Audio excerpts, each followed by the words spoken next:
الرجيم بسم الله الرحمن الرحيم الحمد لله رب العالمين الصلاة والسلام على أشرف الأنبياء والمرسلين طه وياسين ورحمة للعالمين بالقاسم محمد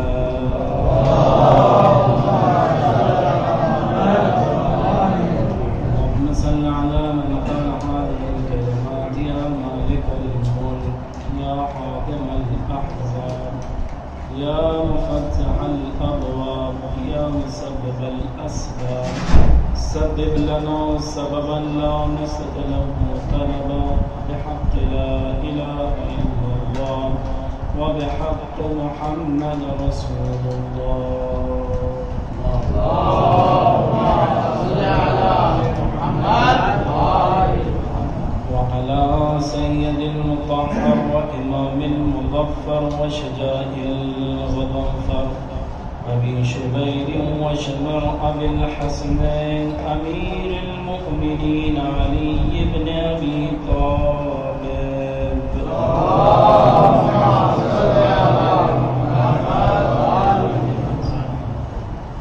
وعلى أهل بيته الطيبين الطاهرين المعصومين المنتجبين لا سيما على بقية الله الأعظم الحجة الثاني عشر المهدي المنتظر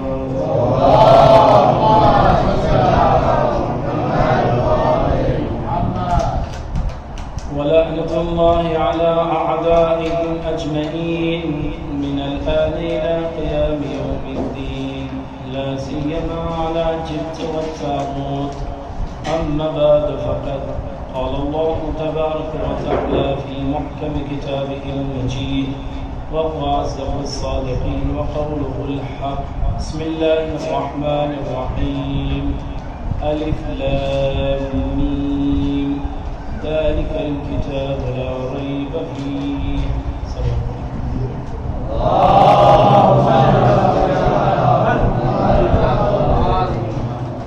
قبل اس کے کچھ چیزیں آپ حضرات کے سامنے عرض کروں خاص گزاروں ایک مرتبہ سورہ حمد 3 مرتبہ سورہ اخلاص کی تلاوت فرما کر مرحوم و مقبول سید ناظم عباس ابن محمد اسلم رضوی صاحب قاسم حسین ابن شمشاد صاحب حیدر علی ابن عباس علی مرحوم اور مولانا تحسین حیدر خان ابن رحیم الہی مرحوم قاسم مہدی کریمی مرحوم مولانا سید ظفر رضوی مرحوم اور سید عبداللہ صاحب کی والدہ ماجدہ سید حامد صاحب مولانا جو آج متوفی ہوئے ہیں اور اس حسینی المبنین کے تمام وہ لوگ جو مالی تعاون ہر زاویے سے جو خدمت کرتے تھے اور دنیا سے گزر چکے ہیں ان کے لیے اور جملہ مرحوم مومنین و مومنات کے لیے بالخصوص شہداء اسلام شہداء سبائکر کے لیے سمجھ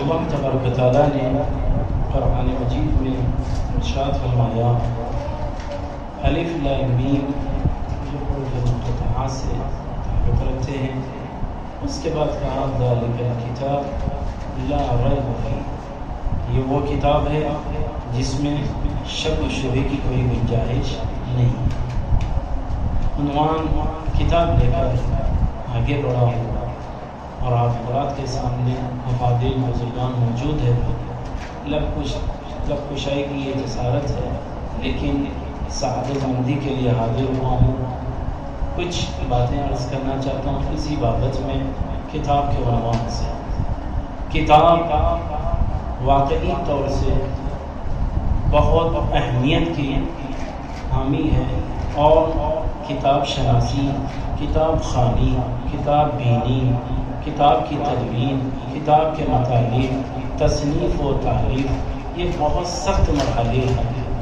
کتاب خود وجود کتاب اتنا متبرک ہے کہ تمام انبیاء ما سلف کے لیے اللہ نے مختلف معجزات کو رکھا۔ کسی کے لیے عصا کو اژدہا بنا دیا، کسی کو طاقت دی کہ وہ ہوا پر بلند ہو کر دنیا کا سیر کر سکیں، کسی کو رد سحر کا معجزہ دیا، کسی کو مردہ جگانے کا معجزہ دے دیا، لیکن اللہ نے آخری نبی کو اور قیامت تک رہنے والی شریعت کو معجزہ دیا تو کتاب کو دیا۔ اور کتاب ایک ایسی شے ہے جو جامع ہے، جس کے لیے معصوم کے اقوال موجود ہے۔ اللہ نے بشر کی ہدایت کے لیے وہ کتاب کو رکھا جس کے اندر اللہ نے خاص کو بھی بیان کیا، عام کو بھی بیان کیا، مطلق کو بھی بیان کیا تو مقید کو بھی بیان کیا، اور ناسخ کو بیان کیا تو منسوخ کو بیان کیا۔ یہ کتاب مصدر ہے فقہا کے استنباط کے لیے، یہ کتاب وہ ہے سرچشمہ ہدایت ہے گمراہ افراد کے لیے۔ اگر کسی کو عزت چاہیے تو کتاب سے تمسک کر لیں، اگر رحمت کا ذریعہ چاہیے قراءت قرآن کر لیں، اگر مغفرت چاہتا ہے تو قرآن کی اور دیکھ لیں، اگر یہ قرآن کے ذریعے سے اپنے آپ کو واقعی طور سے تقرب الہی تک پہنچا سکتا ہے۔ اب اندازہ لگائیں، اگر انسان آج کے دور میں کسی عام آدمی سے ملتا ہے، اس کو یاد کرنے کے لیے آج کے وسائل عامہ کے استعمال کرتا ہے، ٹویٹر کا استعمال ہے، واٹس ایپ کا استعمال ہے، فیس بک کے ذریعے سے نشر کرتا ہے، میں نے ان سے ملاقات کی تھی، میں نے ان سے یہ گفتگو کی ہے۔ چند لمحوں کی گفتگو پر افتخار کرنے والا یہ بشر اگر تفکر کرے، تدبر کرے، تعامل کرے، تعامل کرے اقوال آل محمد پر، تو امام فرماتے ہیں جب قرأت قرآن کرنا تو یہ سمجھ لینا تم اس سے کلام کر رہے ہو جو خالق کائنات ہے، جو ان اللہ علی کل شیء قدیر کا مالک ہے، تم اس سے کلام کر رہے ہو جو تمہارا خالق ہے۔ تو انسان کو اس پہ فخر کرنا چاہیے کہ جس کی ہستی پر دنیا نے فخر کیا ہے اور ہر تعریف اس کے لیے ہے۔ اس کی کتاب کی اہمیت کیا ہوگی کہ جس کے اندر سرچشمہ ہدایت ہے، مصدر استنباط ہے فقہا کے لیے، اگر گمراہ کے لیے سرچشمہ ہدایت کتاب ہے، یہ وہ کتاب ہے جو صراط مستقیم دکھاتا ہے، یہی دکھاتی ہے، یہی وہ کتاب مقدس کتاب ہے جو حق و باطل میں فرق بتاتا ہے، یہی وہ کتاب ہے جو دنیا اور آخرت کو یاد دلاتا ہے، یہی وہ کتاب ہے جو نبی کے دعوے کی صداقت کا اعلان ہے، یہی وہ کتاب ہے جو امام مبین دکھاتا ہے، یہی وہ کتاب ہے جس پر ہدایت کرے تو دنیا میں بھی ترقی کر سکتا ہے، آخرت میں بھی عمرہ میں شمار ہو سکتا ہے۔ یہی کتاب ہے جس کے منطوق کا اثر یہ ہے کہ جس کے گھر میں ہو جنات اور شیاطین داخل نہیں ہو سکتے، اگر وہ نطق کر دیا جائے، تلاوت کر دیا جائے تو اشرار کا شر ختم ہو جاتا ہے، حاسدین کا حسد پامال ہو جاتا ہے۔ اگر اس کتاب کی تلاوت پر غور کریں تو معصوم کہتے ہیں اگر بیٹا مسلمان ہو اور دیکھ کر تلاوت قرآن کرے تو ماں باپ کافر ہی کیوں نہ ہو اس کے عذاب میں تخفیف ہو جائے گا۔ کتاب کی عظمت ہے، اس کتاب کو مقدس بنا کر بھیجا، اس میں محکم رکھا، متشابہ رکھا، ہر چیز کو رکھ کر اللہ نے کہا یہ وہ کتاب ہے جس کے لیے معصوم نے کہا 70 ظاہر ہے 70 باطن ہے، اس کو سمجھنا ہے تو ہمارے ذریعہ آنا ہوگا۔ اس مقدس کتاب کو معجزہ بنا کر رکھا۔ عزیزو 3 لفظ استعمال ہوتے ہیں جب کتاب استعمال کیا جاتا ہے۔ حجت الاسلام آیت اللہ العظمى سماحت الشیخ بشیر حسین نجفی حفظہ اللہ بیان کرتے ہیں کلمہ کتاب کا اطلاق مکتوب پر ہوتا ہے۔ لفظوں پر غور کریں، مکتوب پر کتاب کا اطلاق ہوتا ہے، اجزاء منتشر ہو یا نہ ہو، لفظ کتابت پر کتاب کا اطلاق ہوتا ہے نا میرے ساتھ عزیزو؟ لفظ کتاب کا اطلاق مکتوب پر ہوتا ہے، یہ مکتوب کو جب پڑھ لیا جاتا ہے تو ملفوظ بن جاتا ہے، جب اس کی حکایت ہو جائے تو منطوق بن جاتا ہے نا میرے ساتھ عزیزو؟ اللہ کے حبیب پر جبریل آئے، آنے کے بعد کیا کیا؟ ملفوظ شکل میں جناب حبیب خدا پر وحی نازل کی، رسول خدا نے اس کی حکایت منطوق کی شکل میں بے عینی قل کے ذریعے سے شروع کیا اور آیت کے اختتام پر لا کر بتا دیا جیسے آیا تھا من نوعاً میں نے نقل کر دیا تو وہ ملفوظ تھا، یہ منطوق بنا، اصحاب نے کتابت شروع کر دی۔ اس کے بعد کہا نبی نے اللہ نے کتاب بھیجا، مولوی نے کتاب کو بھیجا، اب امت کو کہا دیکھو نہ شہرت کے پیچھے جانا، نہ دولت کے پیچھے جانا، نہ زعامت کے پیچھے جانا، نہ ریاست کی چکر میں رہنا، بلکہ علم حاصل کر لو۔ اگر عالم بن جاؤ گے تمہاری قدموں میں شہرت بھی ہوگی، ریاست بھی ہوگی، دولت بھی ہوگی اور تمام وزارت تمہارے قدموں میں ہوں گے۔ اسی لیے امام باقر نے کہا عالم حقیقی کو پہچاننا ہے تو یہ دیکھو جس کے دروازے پر اگر روزہ اور اغنیاء کی سواری ہو تو سمجھنا وہ عالم ہے، اگر اس کے برعکس ہو تو علم رکھنے کے باوجود بھی وہ عالم نہیں ہے۔ ایک سلوات پڑھیں محمد وعلی محمد۔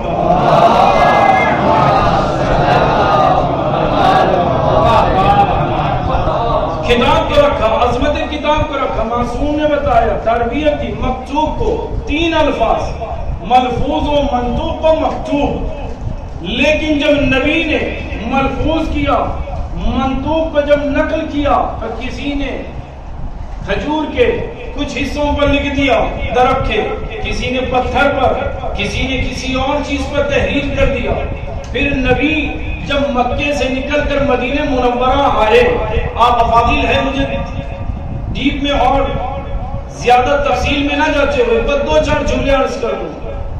جب وہاں پہنچے نبی، اوس و خزرج اجرام میں بنی قریظہ اور بنی قید جیسے افراد یا بنی قیقاع جیسے قبائل اور عشائر آباد تھے، اوس و خزرج کو لے کر انصار و مہاجر کے ساتھ حکومت محمدیہ کو تشکیل دیا، اسلامی حکومت بنی۔ جب حکومت بنی تو نبی کریم نے کیا کیا؟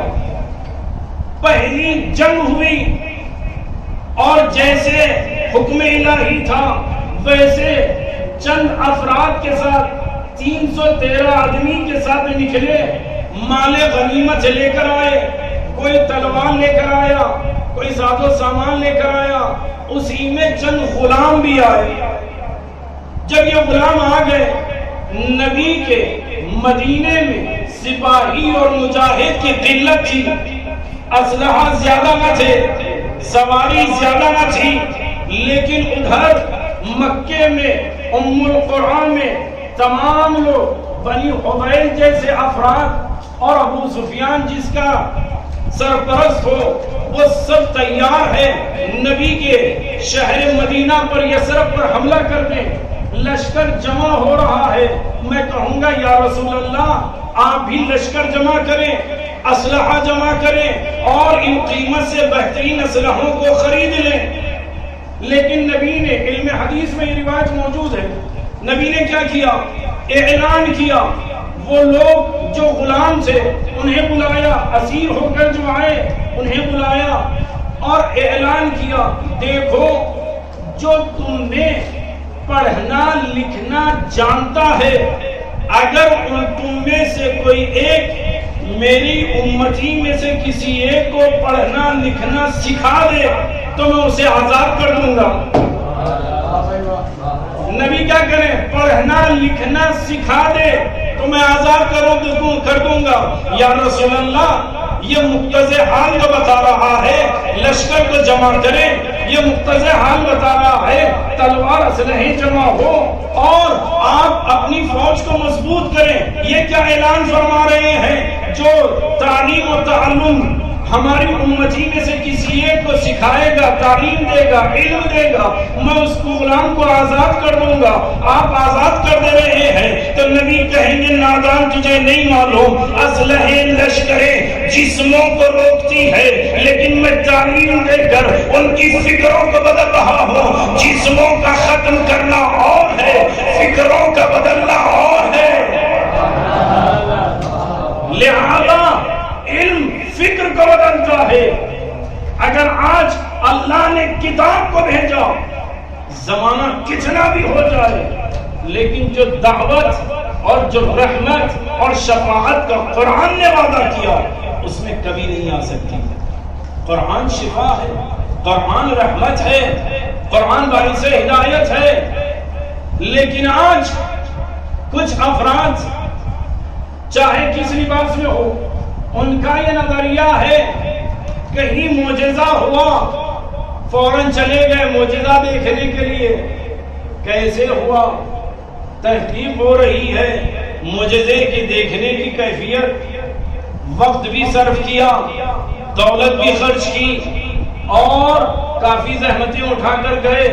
دیکھا معجزہ، اب چاہے وہ معجزہ صحیح ہو کہ نہ ہو اور ان کی تصدیق قابل قبول ہے یا نہیں مجھے نہیں معلوم، لیکن ان افراد کے لیے بس اتنا کہوں گا جو آپ کا جذبہ ہے اس کو قائم رکھیے گا. جہاں کہیں بھی معجزہ ہو دیکھیے گا ضرور، اس میں پیچھے نہ ہٹیے گا. جہاں جیسا معجزہ ہو وہ عادت بنا لیجیے گا معجزہ دیکھنے کی، چاہے وقت خرچ ہو چاہے دولت صرف ہو معجزہ دیکھنا چاہیے. تو میں رک کر کہوں کہیں پر کیسا معجزہ ہو تو اس کی مقدار مختصر ہوگی، اس کی مدت مختصر ہوگی، افراد کی گواہی مختصر ہوگی، اس کی قوت طاقتور نہ ہوگی. لیکن اللہ کے حبیب نے اللہ نے اللہ کے حبیب پر جو قرآن نازل کیا وہ آدم سے لے کر عیسیٰ تک نہیں بلکہ خاتم سے لے کر قیامت تک کا معجزہ ہے. ارے قرآن کتاب معجزۃ اللہ ہے، اللہ کے حبیب کا معجزہ ہے. تو جس کو معجزہ دیکھنا ہے تو ادھر ادھر نہ جائے، اپنے گھر میں کتاب خدا کو اٹھائے جو محمد عربی کا معجزہ ہے. ایک صلوات پڑھیں محمد والے محمد پر.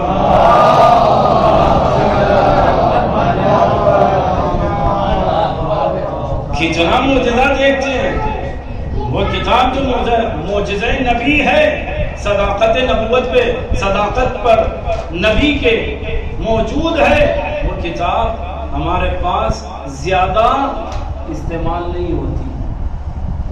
یہ عام و خاص کی بات ہے، اسی لیے علماء اعلام نے توجہ دلائی.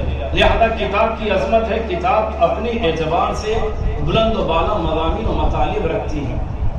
آیا اس کتاب کے علاوہ بھی کوئی کتاب زیادہ ہو تو کہتے ہیں علماء اعلام فرماتے ہیں ہر علم کی کتاب اس اپنے اعتبار سے اہمیت کے حامل ہوتی ہے.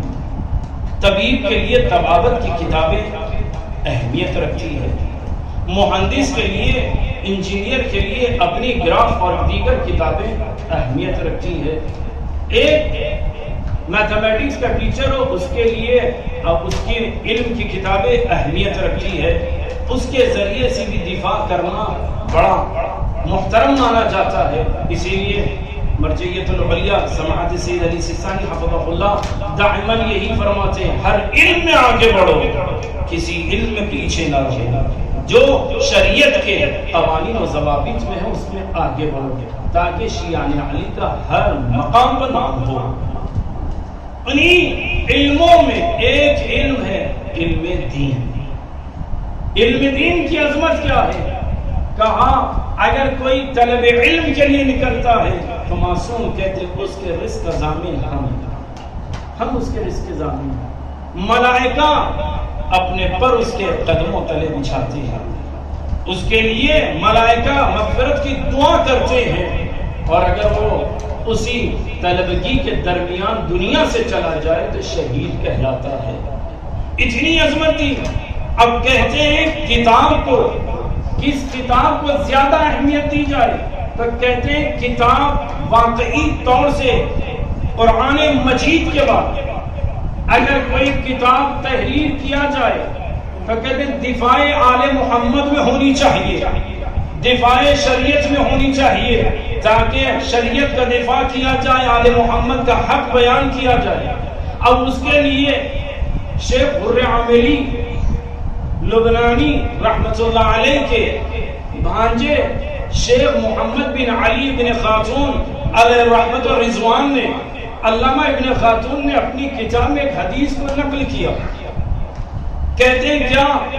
نبی کریم نے فرمایا ان اللہ جعل لأخی علی بن ابی طالب فضائل لا تحصى عددها، اللہ نے میرے بھائی علی کے لیے فضائل قرار دیے، کوئی اسے احصاء اور محدود نہیں کر سکتا، اور ایسے فضائل کسی اور کے نہیں ہے۔ اب کیا روایت ہے؟ کہتے ہیں اس فضائل میں من کتب الى کتابت، اگر کوئی کتابت کرے، من نظر الى کتابت من فضائلہ، اگر کوئی نظر ڈالے علی علیہ السلام کے فضائل پر مشتمل کتاب پر، تو غفر اللہ له الذنوب التي اکتسبها بالنظر، تو اللہ اس کے تمام وہ گناہ معاف کر دے گا جو اس نے آنکھ سے انجام دیے۔ اگر کسی نے اس حدیث کو فضائل میں علی میں سے ایک فضیلت کو سن لیا، تو من استمع فضیلة من فضائلہ، اگر فضائل میں سے کوئی ایک فضیلت سن لے، کان لگا کر غور سے سن لے، تو نبی فرماتے ہیں غفر اللہ له الذنوب، اللہ اس کے تمام وہ گناہ معاف کر دے گا التی اکتسبها بالاستماع، جو اس نے کان کے ذریعے سے کما رکھے تھے۔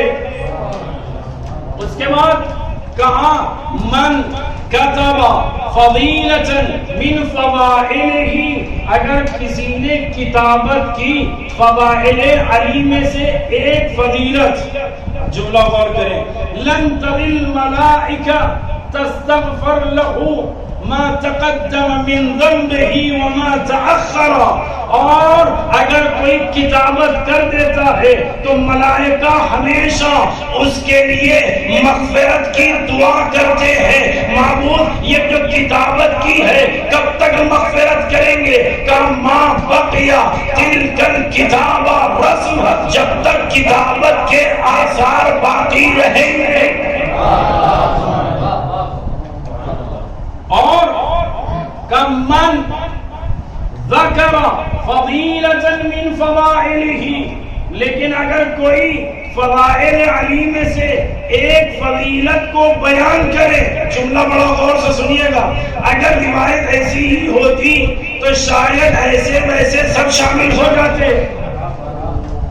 من ذکر فضیلۃ من فضائلہ مقرا بہا، اقرار کرتے ہوئے مکاروں نے سیاست میں آ کر فضائل علی بیان کیے، کچھ نے شجروں کو چھپانے کے لیے فضائل علی بیان کرے، تو ایسوں کو شامل حدیث نہیں کرتی۔ حدیث نے کہا من ذکر فضیلۃ من فضائلہ مقرا بہا، فضیلت کا اقرار کرتے ہوئے۔ ایک صلوات پڑھے محمد والے محمد پر۔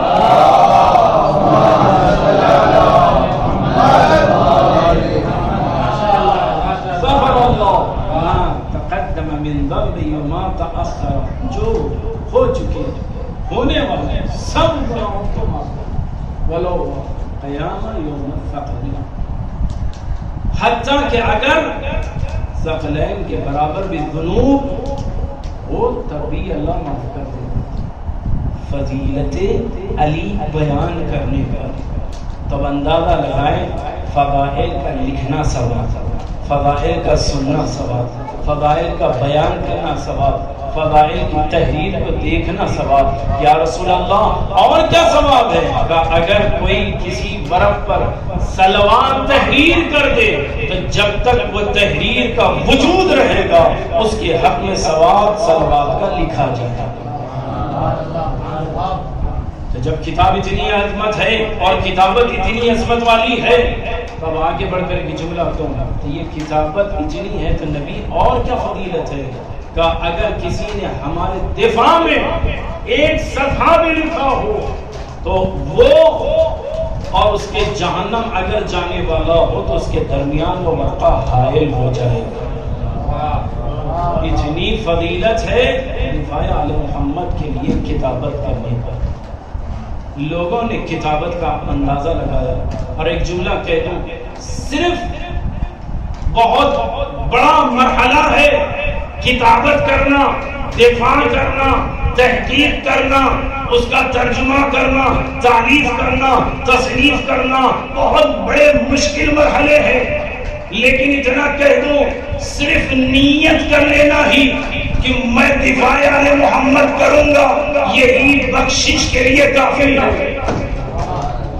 دلیل بتا دوں، علامہ ہلی رحمت اللہ علیہ اپنے بیٹے کے خواب میں، اور یہ تمام علماء نے اس کو نقل بھی کیا، کیا خود فرزند کے خواب میں آ کر کہتے ہیں اگر کتاب الفین اور زیارت حسین نہ ہوتے تو میری بخشش کا مسئلہ بڑا سخت تھا۔ کون سی چیزیں بچائی؟ دو چیزیں، زیارت حسین اور کتاب الفین۔ کتاب الفین کیا ہے؟ کہا 2000 دلیلیں امامت علی پر، لیکن علامہ نے 2000 دلیل دے نہ سکے۔ بعض محققین کہتے ہیں 65 یا 60 یا 70 دلیلیں لکھ کر دنیا سے چلے گئے۔ نیت 2000 کی تھی تو آل محمد نے کہا تمہاری نیت 2000 کی تھی، ثواب بھی اتنا ہی ہوگا، بخشش بھی تمہاری نیت پر ہوگی۔ ایک سلوات پڑھے محمد علیہ محمد۔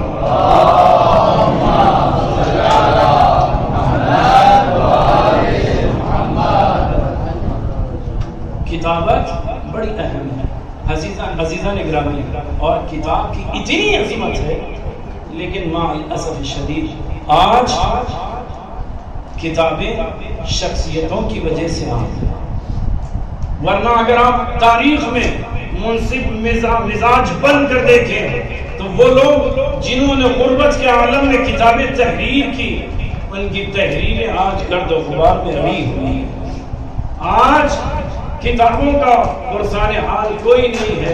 آپ اٹھائیں 950 ہجری میں ہندوستان میں ملا طاہر شاہ دکنی، عبدالحمید جابلقی، علامہ ابن خاتون، میر محمد علی مومن استرابادی، یا فیض آباد میں رجب علی مرحوم فیض آبادی، یا الہ آباد کے امجد حسین رضوی، یا اوقات کے اور بھی افراد، یا بہار کے راحت حسین گوپال پوری جیسے افراد نے کتابیں لکھی، لیکن آشنائی آج تک نہیں ہے۔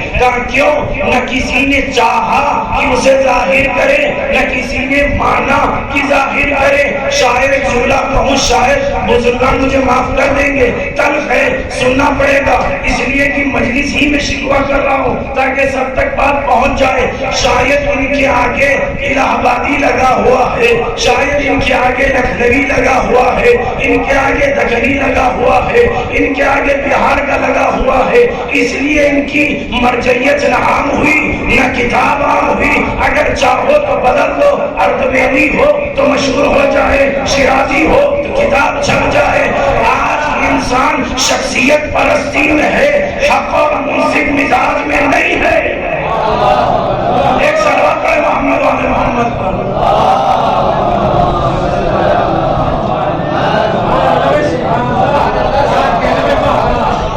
اور آج سب سے بڑا دکھ یہ ہے، غدیر آئی تو سب نے علامہ عبدالحسین امینی رحمت اللہ علیہ کے نام کی کتاب الغدیر، توصیف، جلدیں، ان کے معجزات، ان کے بیانات کو نشر کیا، لیکن جس سے انہوں نے لیا ابقات الانوار، کسی نے اس کا ذکر نہیں کیا۔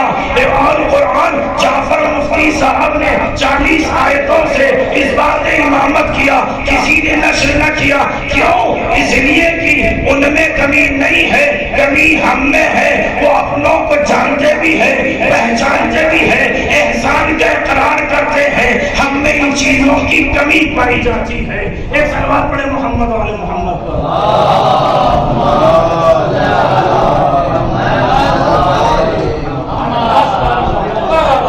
لہذا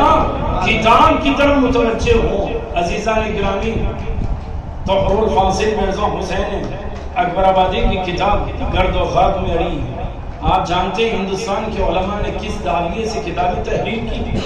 آپ اٹھائیں، میں قدیم زمانے کی بات نہیں کر رہا ہوں، راحت حسین گوپال پوری رحمۃ اللہ علیہ کے تفسیر قرآن اور اس سے پہلے کے حالات کو ملاحظہ کر لیں۔ دن میں جو دھوپ ہوتی تو کاغذ بنایا جاتا، پتھروں کو سجا کر حجری کتاب بنائی جاتی، کتنے مشکل سے ایک ورق تیار ہو گیا، کسی نے بھول یاد نہ کیا۔ اور آگے بڑھ کر کہہ دوں، جنہوں نے غربت زدہ عالم میں بھی بہترین کتاب استدلالی پیش کی، کسی نے اس کو پوچھا تک نہیں۔ آج کتابیں اساس الاصول غفران نواب صاحب کی کوئی چھوتا تک نہیں ہے۔ عماد الاسلام صرف نام مشہور ہے، کتاب غائب ہے۔ آپ اٹھا کر دیکھ لیں، امامت علی علیہ السلام پر کتاب الامامہ 5 جلدوں پر، ہر ایک جلد میں علامہ ابن خاتون نے 500 صفحے پر ایک جلد لکھی، ویسے 5 جلدوں پر امامت علی کا ثابت کیا۔ کتنی مقدس کتابیں ہیں، لیکن کوئی پرسان حال نہیں ہے۔ یہ سب اس لیے شکوہ ہے کیونکہ طلباء کی درمیان افاضل اور بزرگان سے معذرت خواہی کے ساتھ یہ شکوے کو بیان کرنا ایک مرحوم کی مجلس ہے، وہ بھی طالب علم جس نے اپنی زندگی میں کئی مقالات لکھے، کئی مرتبہ دفاع آل محمد میں بہترین سوال و جواب کی شکل میں مناظرہ کیا، آج اس کے آثار غائب، اس کو احیاء کرنے والا کوئی نہیں۔ کئی کتابیں، کئی تالیفات، کئی تحقیقات دبی کی دبی ہے، اس لیے کہ کوئی معاون و مددگار نہیں۔ نتیجہ کیا ہوا؟ سب سے زیادہ غربت زدہ مناطق محرومہ ہم میں شمار ہونے والی۔ کس نے کام کیا، کس نے آگے کیا، کتنی قربانی دی، کسی نے یاد نہیں کیا۔ بس ایک جملہ کہہ کر اپنے مسائل کی طرف آ جاؤں عزیزوں۔ کتاب اتنی عظیم ہے کہ اس کے ذریعے سے حق بھی ثابت ہوتا ہے، حدیث بھی ثابت ہوتی ہے۔ لہذا کتاب کی عظمت کو درک کریں، محققین اور مؤلفین اور مصنفین اور مترجمین کی عظمت کو سمجھیں کہ انہوں نے ہمارے لیے کیا سرمایہ دیا، کتنی قربانی دی ہے۔ آپ واقعی طور سے دیکھیں تو آج کتابیں سیاست کی شکار ہو گئی، کتابیں ویران ہیں۔ بعض افراد کی کتابیں اصلی اٹھا کر دیکھیں تو اوپر کی جلد الگ کر دی گئی اور اپنے نام سے چھپا دی گئی۔ کتنی خیانت کاری ہے، کتنے مقالے بدل دیے گئے، کسی کی کاوشوں پر اپنے نام تحریر کر دیے گئے، کوئی پرسانی حال نہیں۔ لہذا میں ایک بات عرض کروں، انسان شخصیت کو بھول جائے۔ بس 3 باتیں عرض کر کے مسائل کی طرف آ جائے۔ یہ کب ہوتا ہے انسان کتابوں کو بھلا دیتا ہے اور قابلیت کا اعتراف کرنا چھوڑ دیتا ہے؟ 3 چیزیں، شہرت میں اور حکومت و دولت اور ریاست کے چکر میں، اور تیسرے بغض اور عداوت۔ آپ دیکھیں اگر واقعی طور سے تو یہی چیزیں کارگر تھیں، لیکن نبی نے کیا انجام دیا؟ نبی نے کتاب دینے کے بعد ایک ایسا کام کیا، رہتی دنیا تک سب نے یاد کیا۔ کیا کیا؟ مکے میں نبی کریم نے عقد اخوت پڑھایا، بھائی چارگی کا عقد پڑھایا۔ کس کے درمیان؟ جو ام القرآن والے تھے اور باہر والے تھے، سب کو بٹھا کر عقد اخوت پڑھایا۔ کام مکے میں کس لیے عقد اخوت پڑھایا؟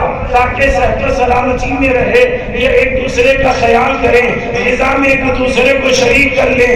لیکن دوسری مرتبہ عقد اخوت کب ہوا؟ جب مکہ چھوڑ کر جب مدینہ گئے تو نبی نے انصار میں اور مہاجرین کے درمیان عقد اخوت کرایا۔ تو انصار نے کہا مہاجرین سے، آؤ ہم تمہیں میراث دیں گے، آؤ ہم تمہیں تجارت میں حصہ دیں گے، آؤ تمہیں کچھ ملکیت دیتے ہیں، آؤ تمہیں کچھ مال و زر دیتے ہیں، آؤ تمہیں دولت و ثروت دیتے ہیں۔ کچھ حصہ ملا۔ کتنے عقد ہوئے؟ ایک مکے کا عقد جو صحت و سلامتی پر مبنی تھا، ایک مدینے میں عقد اخوت جو ملکیت میں، دولت میں، ثروت میں شریک بنایا گیا کہ یہ دو عقد نبی کی حیات طیبہ میں تھے کہ اور کوئی عقد ہے کہ سنو یہ دو عقد جو مکے میں ہوا، ایک پہلا وہ تھا جو صحت و سلامتی کے لیے تھا، دوسرا وہ تھا جس کے اندر مال و دولت میں شریک بنایا گیا۔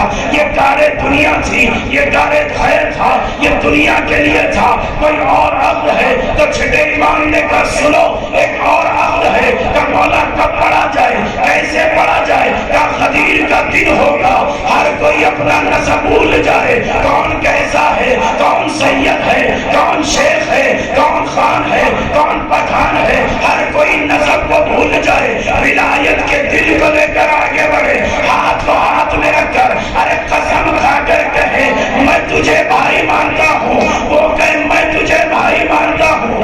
مکے کا عقد تھا سلامتی کے لیے، مدینے کا عقد تھا دولت کے لیے، لیکن غدیر کا عقد نہ دولت کے لیے تھا، نہ شہرت کے لیے تھا، نہ حکومت کے لیے تھا، نہ زعامت کے لیے تھا، کا پھر کس کے لیے تھا؟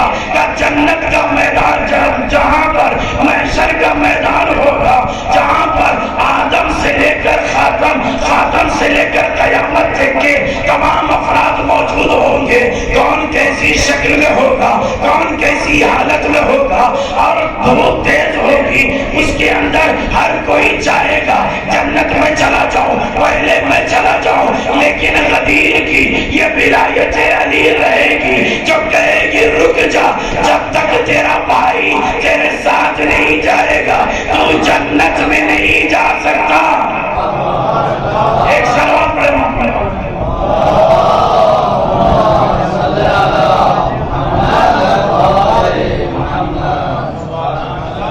لہذا اخوت کو رکھا، آپ نسب نہ دیکھیں، بھائی چارگی کو دیکھیں۔ عزیز و زیادہ باتیں عرض نہ کرتے ہوئے مسائل کی طرف آتے کہ جملہ تو کلمہ اخ جس کے لیے مولا نے کہا اخ لک، کبھی کبھی کوئی ایسا آدمی بھی آپ کا بھائی بن جاتا ہے جو آپ کے والدہ کی شکل سے ظاہر نہ ہو، کیوں؟ کہا محبت اور قرابت کی وجہ سے۔ میں کہوں آیات اور روایت میں اخوت کی بہت سی باتیں ہیں، اگر انسان کربلا کو ذہن میں رکھ لے تو اس کے لیے بھائی چارگی کا سب سے بڑا درس کربلا ہوا۔ کب اور کہاں کا سب سے بڑا درس اخوت کا کربلا میں اس وقت ہے۔ آپ انصاف سے بتائیں، ہر کوئی اپنی تمنا اور خواہش کو کب ظاہر کرتا ہے کہ جب وہ راحت میں ہو، اطمینان میں ہو تو فوراً کہہ دیتا ہے میری تمنا اور میری خواہش آپ سے یہ ہے، ظاہر کر دیتا ہے ماحول کو دیکھ کر، سامنے والے کو راحت میں دیکھ کر۔ لیکن اللہ اکبر، فرزند زہرا نے عاشور میں اپنے بھائی ابی فضل العباس کو ان کے سر اقدس کو اپنے آغوش میں رکھ کر ایک جملہ کہا، عباس آج تک تم نے مجھے سید کہا، سردار کہا، آقا کہا، عباس میری تمنا ہے کہ مجھے بھائی کہہ کے پکارو۔ عزیزو، مراجع اعظام فقہائے اعلام نے اجازت دی حکایت روایت کو اب نقل کرنے کی، اسی بابت نقل کر رہا ہوں۔ علامہ یزدی کا جب میں نے مقتل حسین پڑھا تو اس میں اس روایت کو بڑے عجیب انداز سے دیکھا۔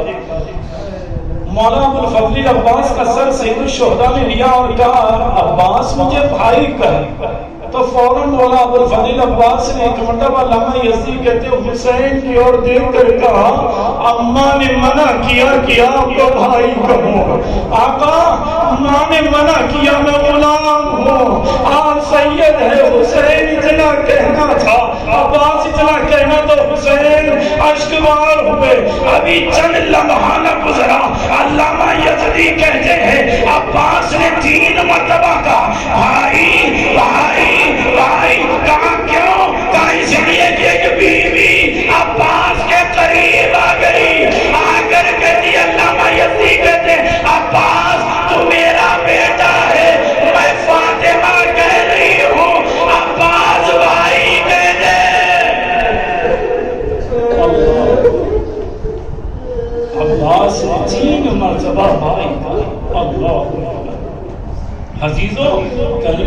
بھائی اخ پر جو کیفیت کربلا میں ملتی ہے اس کا واقعاً مشاہدہ کرنا ہو تو اور بھی جگہ ملتی ہے.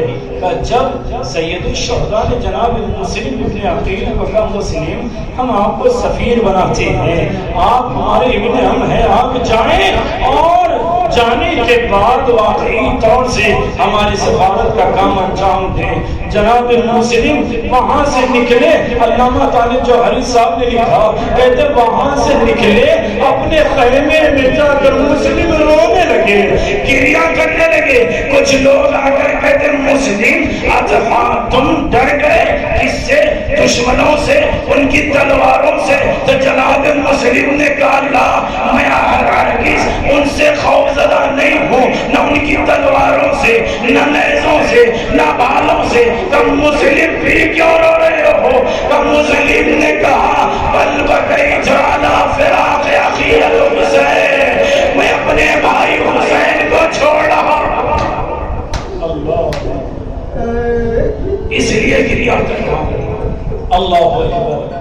عزیزوں ہم سب مل کر ایک بھائی مرحوم کا موجود ہے اور ساتھ دے دیں گے، آپ کو اللہ سد دے، ہم تعزیت اور تسلیم پیش کر دیں گے. لیکن ایک فکر لے کر چلیں، ایک بیٹی ابھی بھی انتظار میں ہے کہ میرا بابا آئے گا. ابھی اسے خبر نہیں ہے، اسے شعور نہیں ہے کہ بابا دنیا کو الوداع کہہ چکا ہے، انتظار میں ہے. ہر ایک بیٹی اپنے بابا کے انتظار میں ہے، ویسے ہی ایک بیٹی حسین کی مدینے میں اللہ انتظار کر رہی ہے. عزیزوں دو مختلف روایتوں کو بس ملانا مقصد ہے، بس جملوں کو سن لیجئے گا، میں مصائب کو تمام کروں. ایک روایت کے اعتبار سے اسران مسلم کی شہادت ہے نادیدو. حارث نے گرفتار کیا، کیسے لے کر آیا فرات کے قریب. اللہ جانے جب ابراہیم نے دیکھا کہ محمد کو گرفتار کر لیا ہے، آگے بڑھے. محمد نے دیکھا بڑے بھائی پر ہاتھ جا رہا ہے، آگے آواز دیتے رہے یہاں تک کہ محمد و ابراہیم کو تیزی سے اور مضبوطی سے تھام لیا حارث، اور غلام سے کہتا ہے اس کے ہاتھ باندھو، بچوں کے ہاتھ باندھو. غلام نے کہا یہ اولاد رسول ہے، یہ بنی ہاشم کے قبیلے سے ہے، میں یہ نہیں کر سکتا. ارے اپنے آپ کو معتزل کیا اور آگے بڑھ گیا. بیٹے سے کہا تو کر، وہ بھی معافی مانگا اور آگے بڑھ گیا. لیکن اللہ جانے مقتل میں نے روایت دیکھا، محمد عسکری کہتے ہیں جب حارث نے خنجر نکالا تو محمد نے تھام کر کہا بھیا آپ رک جائیں، بابا پر بھروسہ کرتے ہیں. ابراہیم کو دیکھ کر کہا محمد تو رک جا، ماں تیرے بغیر. لیکن ظالم نے کیسے خنجر چلایا، سر و تن میں جدائی ہوئی. ہر ایک مرتبہ فرات کے حوالے لاشیں کو کیا، پانی کے بہاؤ سے اثر سے آگے بڑھا. لیکن بھائی نے آواز دے کر کہا بھیا، ارے بابا نے کہا تھا کبھی جدا نہ ہونا. ایک بھائی آواز دیا، ارے لاشاں رک گیا، اور دوسرے بھائی نے ملاقات کر لی. اللہ یہ دو بھائی کی شہادت تھی.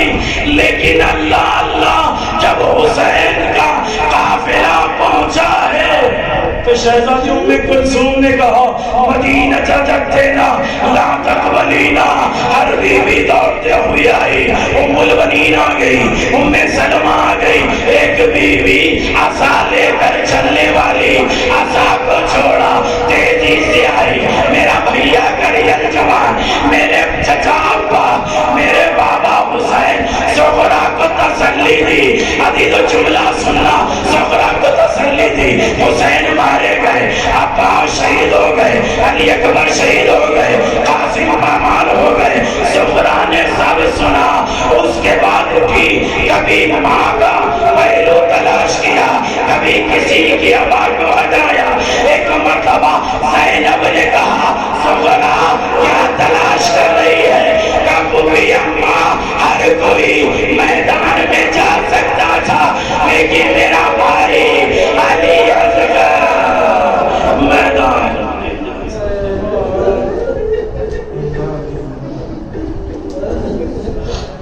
إنا لله وإنا إليه راجعون رزقا بقضائه وتسليما لأمر المولى بار إلى حق وذكر وظفاء محمد وآل محمد اس قریب سے عزاداری کو قبول فرما خدایا امام زمانہ کی ظہور میں تاجیل فرما ان کے لشکر میں ہم سب کو شمار فرما خدایا تجھے آل محمد کا ہمارے دعاؤں کو قبول فرما خدایا دنیا میں زیارت حسین اور آخرت میں شفاعت حسین نصیب فرما خدایا عرض سماوی آفات سے تمام مومنین کو محفوظ فرما بالخصوص وبائی بیماری سے محفوظ فرما اور جو مبتلا چکے انہیں شفا کامل و عاجل عنایت فرما خدایا مرحومین کی مغفرت فرما خدایا تجلی آل محمد کا ہمیں ولایت پر ثابت قدم رہنے کی توفیقات کرامت فرما خدایا جوان علی علیہ السلام کی نعمت عظیم کو ہم سے سلب نہ فرما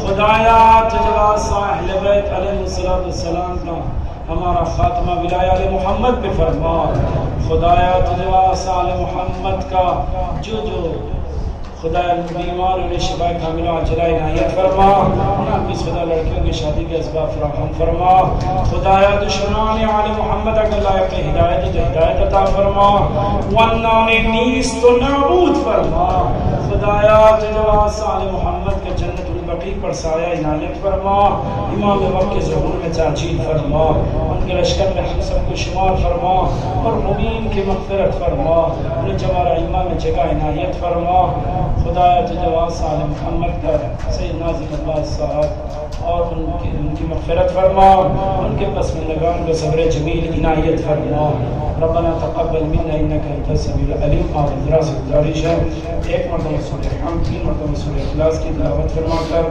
مرحوم و مغفور سید ناظم عباس ابن محمد اسلم رضوی صاحب قاسم حسین ابن شمشاد حسین حیدر علی ابن عباس علی مرحوم اور مولانا تحسین حیدر خان ابن رحم علی مرحوم مولانا قاسم مہدی قریبی مرحوم مولانا سید ظفر رضوی مرحوم اور مولانا عبداللہ صاحب کی والدہ ماجدہ اور سید حامد صاحب مرحوم اور اس مؤسسے حسینیہ ملبنین جس نے جس زاویے سے بھی خدمت کی اور وقت دنیا سے جا چکے ہیں ان کے لیے اور جملہ مومنین اور مومنات کے لیے اسیران خاک کے لیے اور شہداء اسلام و شہداء سباکین کے لیے سب